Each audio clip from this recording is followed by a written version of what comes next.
What is up, everyone? You're very welcome along to tonight's Anfield Agenda News Roundup video. As I'm sure you're aware, the Reds will be in action on Thursday against Leipzig. If you want to join me for a watch along of that game, please do head over to the Anfield Agenda Twitch channel. You will find the link for that in the description of this video. As always, I would love to know your thoughts on the issues that I speak about tonight, as well as asking you guys to drop a like on the video, hit the subscribe button, all the stuff every YouTuber says to you guys whenever you watch videos. Right, just to go back to that preseason friendly against Leipzig on Thursday. After that game, the Reds are going to be spending a week in Austria for a training camp. Then obviously we've got a game against Salzburg.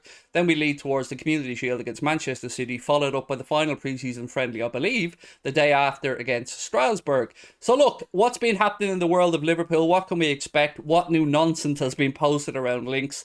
I'm going to start off with one that may have a small bit of credibility to it, only because we have been linked with this player previously.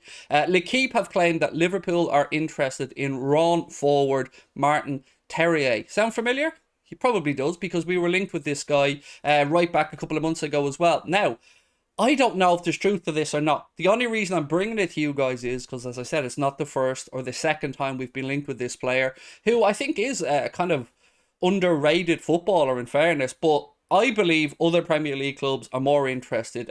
Leeds and West Ham have been two names that have been mentioned. And the article in L'Equipe also goes on to suggest that Ron are under no pressure to sell and don't want to sell, which kind of makes the story a little bit of a moot point. But I don't know if we still need a forward. That's the point, you see. We did bring in Darwin, obviously. I've no doubts about Darwin. I think he'll be absolutely fine. But the links to forwards have kind of stepped up again in recent days. Some of them just nonsensical. Some of them, like this Terrier one, could well have a little bit of truth to them. Like, he would be probably, I'm guessing at a price here, but you wouldn't be talking 50 million upwards for Martin Terrier. And from speaking to people who watch the French league more than I do, they speak very highly of him. So again, I'd love to know your thoughts on the player, if you've watched them, and on the links that Liverpool continuously have now with forwards, which baffles me, to be honest. Somehow it has been claimed, again I say somehow because baffled by this. Somehow it has been claimed that Liverpool have lost out on rumoured Liverpool target Paolo Dybala.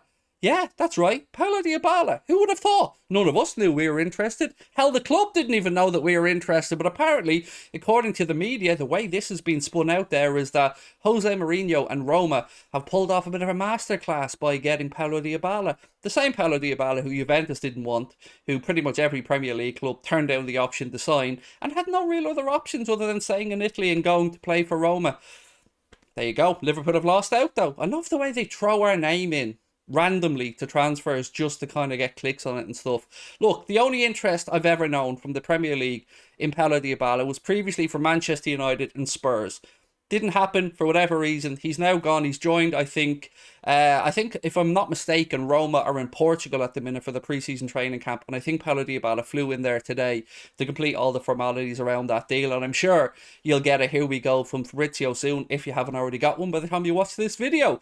So that's two that we can say dubious, to say the least, and I think I've been kind of kind with dubious because the Dybala one is just nonsense of the highest order. I did try and find out, by the way, an update with regards to the injuries that the club currently have. So there's been nothing released yet around Alex Oxlade-Chamberlain's hamstring injury that he picked up earlier on in pre-season. We wait to see what the seriousness is with that. But the two, I suppose, that are at the forefront of most of our minds are obviously Alisson Becker and Diogo Jota. And I said to you yesterday, the club look like they're about to negotiate or complete an agreement with Jota to extend his Liverpool contract and obviously give him a deserved pay increase. He's probably the more long-term concern. I think he'll be lucky if he gets much of a pre-season at all. Alisson, I'm not too worried about, but you know, you do want them to have a bit of a pre-season, so the longer it goes on, and the club don't really give out too much information on injuries or timescales these days. It's kind of vague news. So if you hear anything, or if you caught up on anything that I haven't been able to find out, please do let me know in the comment section. Right, so Goal have been mentioned. Goal.com, by the way, if you're not aware, have mentioned that there's been serious interest from clubs in signing Nat Phillips from Liverpool. Now, obviously, Nat Phillips was on loan at Bournemouth last season. Did relatively well. Some Bournemouth fans feel like he could have done more. Some were happy enough with his displays. But I think hopefully we can all agree that his future isn't at Liverpool. We're all immensely grateful for Nat Phillips' contribution to get us Champions League football for last season, obviously with the season before and the centre-back crisis that we had. But even allowing for all of that, I'm just happy and hopeful that Nat gets a move to a Premier League club. Because if you think back a few seasons ago, he was on loan over in Germany, and he was, I think, playing in the second division in Germany as well, if my memory is not mistaken. And the future looked bleak. There was some talk of maybe a £500,000 move to championship clubs, or a few League One clubs were mentioned. Obviously, he did quite well over there in Germany. I think it was Stuttgart, if my memory is right, which I think is actually where Nat Phillips was born. So we did well over there and came back, and Jurgen Klopp was impressed with what he's seen. And I think Nat Phillips has done more than enough to deserve a move to at least a mid-table or lower-table Premier League club, but I don't think he has the attributes to be a long-term success at Liverpool. Add to that the fact that Joe Gomez obviously spoken and signed a new deal, spoken about and signed a new deal that will keep him at Liverpool for the foreseeable. And there is a good article on the Echo about Joe Gomez, that he sat down with the Echo and did a piece where he spoke about why he stayed at Liverpool, how he wants to continue to progress, and how he feels like he can win everything he wants to in the environment that he's in, which again is always good to see.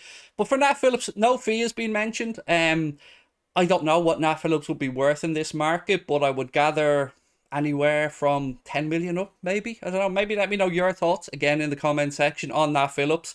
We all have a soft spot for Nat. We appreciate what he did, but he just doesn't have it, does he? He just doesn't have it at what we need on a consistent basis. He doesn't have the pace. He's more of an old school centre half for me, somebody who isn't afraid to put his head in where it hurts, and he'll always have that moment at the San Siro as well, where he sent Zlatan Ibrahimovic and another AC player for down to the shop for a pint of milk. God bless Nat for that one. Right, last topic tonight is PSV Eindhoven's midfielder Ibrahim Sangare. Now, somebody who Chris really wants at Liverpool, by the way. Somebody who we've spoken about at length in the previous months, but had gone a little bit quiet. I'd seen Manchester United linked, other Premier League clubs linked, but the latest news coming out of the Dutch club is that PSV Eindhoven are hopeful and hoping to sign him to a new improved deal. I don't know where to go with it from here, because he's a decent player.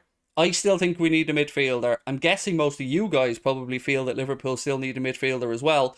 And he'd be all right. He'd be all right, you know. I think he could do a job. But we have been linked with other midfielders this week as well. The guy, Matheus Nunes, who we spoke about from Sporting. I feel like he would probably be the one. The more I read up on him, and again, I've been honest and say I haven't watched a whole lot of him playing for Sporting, but the more I read up on him, the more I like his stats, the more I like the area of the pitch that he plays in. He can play as a 6 or an 8. But the only question I've kind of had about this is if we were to bring in somebody like Matheus Nunes or Sangare or any other midfielder, would it block the pathway through this season for Tyler Morton? And look, I know there will be people who rightly ask, is Tyler Morton ready? Can we depend on Tyler Morton if Fabinho is to be out? I guess the honest answer is we don't know. But also, what's the point in having him, bringing him through, progressing him, if we won't eventually give him the opportunity? Klopp has given opportunities to young players in the past, and they've excelled and done really well. So hopefully, Tyler Morton gets his chance. And again, let me know your thoughts. We all know about Bellingham. We all know we need Jude. No arguments there. I know a lot of you think I'm deluded, but you won't argue with me that he'd do a job in our midfield. But after that, I don't know. Klopp seems to think we don't need a midfielder. Most of us seem to think that we do. Who would you prefer? Would you like Matheus Nunes? Would you like Sangare? Is there somebody else who you've seen mentioned that you think could do a job? Or do you, like me, believe that Tyler Morton continues to impress and has a bright future ahead of him? Anyway, my friends, that is it for me tonight. Appreciate you guys tuning in as always. Drop a like on the video, hit that subscribe button, and of course, don't forget to check us out on all your favourite social medias, whether it be TikTok, Instagram, Facebook, Twitter, Twitch, of course, as well. You'll find Anfield Agenda everywhere. Thank you for your time. Enjoy the good weather. Talk to you soon. Bye-bye.